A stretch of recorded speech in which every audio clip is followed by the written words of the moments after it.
Hi friends, welcome to friends kitchen. இன்னைக்கு நம்ம என்ன பார்க்க போறோம்னா கோவக்காய் தொக்கு தாங்க பார்க்க போகிறோம். கோவக்காய் அதிகமாக யாரும் சாப்பிட மாட்டாங்க. இந்த மாதிரி செஞ்சு கொடுங்க, சூப்பராக சாப்பிடுவாங்க. டேஸ்ட்டும் அட்டகாசமாக இருக்கும். அதுக்கு அடுப்பில் கடாய் வச்சு எண்ணெய் ஊற்றிக்கலாங்க.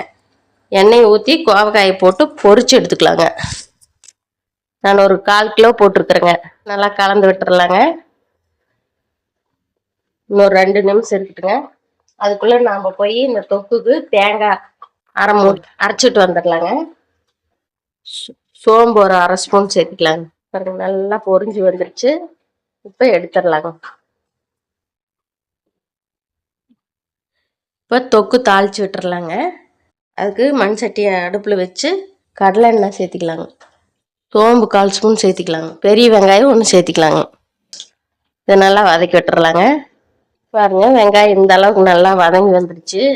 இப்போ இஞ்சி பூண்டு தட்டி வச்சிருக்கிறேங்க, அது சேர்த்துக்கலாங்க. அது நல்லா பச்சை வாசனை போற வரைக்கும் வதக்கி விட்டுறலாங்க. இப்போ தக்காளி 3 தக்காளி சேர்த்திக்கலாங்க. தொக்குக்கு தேவையான உப்பு சேர்த்திக்கலாங்க. நல்லா கலந்து விட்டுறலாங்க. தக்காளி போட்டதையும் உப்பு போட்டா தான் நல்லா மசிஞ்சு தக்காளி நல்லா வதக்கி வருங்க. பாருங்க, தக்காளி இந்த அளவுக்கு நல்லா குழைவா வதங்கி வந்துருச்சு. இப்போ மஞ்சத்தூள் 1/2 ஸ்பூன், மல்லித்தூள் 1 ஸ்பூன், மிளகாய்த்தூள் 1/2 ஸ்பூன், குழம்பு மிளகாய்த்தூள் 1 ஸ்பூன் சேர்த்திக்கலாங்க.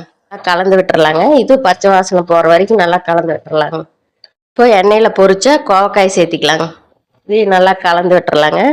பாருங்க, இந்த அளவுக்கு காய் சேர்த்தி நல்லா மசாலா பிடிக்கிற வரைக்கும் கலந்து விட்டுறலாங்க. சோம்பு தேங்காய் அரைச்சிக்கிட்டு வந்த விழுதை சேர்த்திக்கலாங்க. தண்ணி கம்மியா விட்டுக்கலாங்க. ஒரு அரை டம்ளர் மட்டும் விட்டுக்கலாம். இதையும் நல்லா கலந்து விட்டுறலாங்க. தண்ணி அதிகமாக சேர்க்கக்கூடாதுங்க. இது தொக்குங்கிறதுனால தண்ணி கம்மியாக தாங்க சேர்த்தணும். அதனால ஒரு அரை டம்ளர் சேர்த்திக்கலாங்க.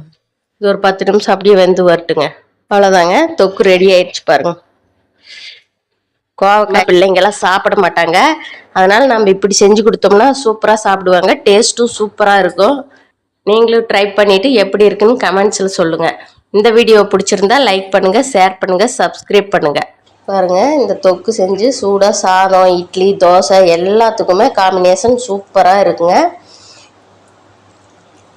பாருங்க, சூடான சாதத்தில் போட்டு பிணைஞ்சி இப்படி சாப்பிட்டாலும் டேஸ்ட்டு சூப்பராக இருக்குங்க.